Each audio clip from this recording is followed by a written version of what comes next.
Hi guys, Andrea here, owner and senior podiatrist at AC Podiatry. Guys, last week I shared a great video with you guys, or I thought it was a great video, about how to help your son or daughter with their painful heels, and in particular the 3 interventions or steps that you can take. Well, if you hang around with me now, what I'm going to do is I'm going to share with you the 3 common mistakes we see with heel pain in kids and how best to avoid it. So let's get straight into it, okay? Because as I say, we're all busy people. So the first one I want to talk about is stretching, okay? Heel pain in kids, it's what we call a tractional issue. So where the Achilles attaches to the back of the heel, so I'll bring that in a little bit closer, where that attaches to the heel, what you get in kids, because their bone is nice and soft, the pulling or the traction of the Achilles onto the heel bone causes aggravation down here. Now, it only makes sense that if you were to stretch the Achilles or stretch the calves on the back of the leg, you will aggravate or increase the torsion or the pulling, the traction at the back of the heel.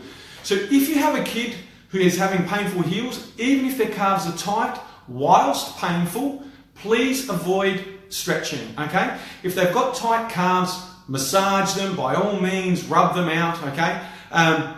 But don't stretch them in that acute, early, painful phase. When the pain settles, by all means, we need to get the length back into it and we stretch.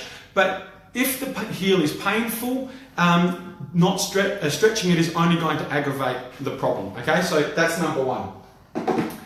The second one is assuming because they're children that they're going to grow out of it, that they're growing pains, that all of a sudden it's magically going to disappear.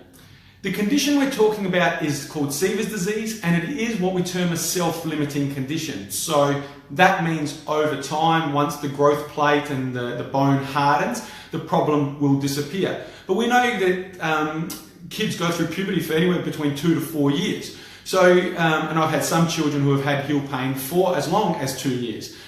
We don't want our kids having pain for 2 years. So don't assume that they're going to just grow out of it, okay? If they are having a problem, it's not growing pains. It's something that needs to be addressed and it needs to be seen to. So if you've implemented the strategies that we brought in last week and you've not stretched them and you're icing it down after activity, with all of this thing, if it hasn't settled in, 2, 4, 6 weeks, don't make the mistake of just assuming it's going to go away. Please get help, get assistance, see somebody about it.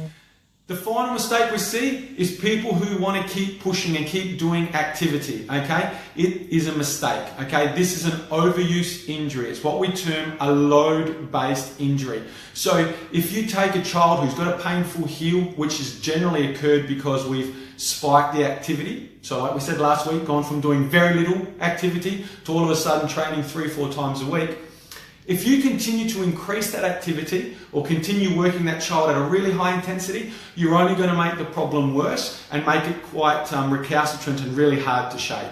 So the third mistake is don't push the child anymore. If anything, we should be looking to drop a session a week, cut it back a little bit until we get on top of the pain and manage it from there. So the 3 mistakes to avoid, just to recap for today, is don't stretch when painful. When the pain goes away, by all means, but when it's painful, do not stretch the calves, okay? That's the first mistake we're going to avoid.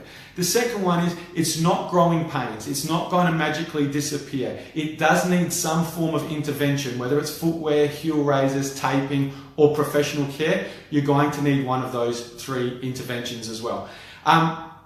And the final one is don't increase or spike their activity. Don't feel that by doing more, it's necessarily going to get better. It is a load-based or load-created injury, so let's just cut back the activity a little bit and see how they go from there. So guys, I'm going to sign out. I hope you've learned something from today. I love the interaction on the last video, so please share it, like it, comment on it. We had some great feedback on the video and some really good discussion around last week's vid. So please, I love the debate, I love the discussion. I hope you guys all have a great Friday, have a great weekend, and hopefully I'll catch you next week. Okay gang, bye.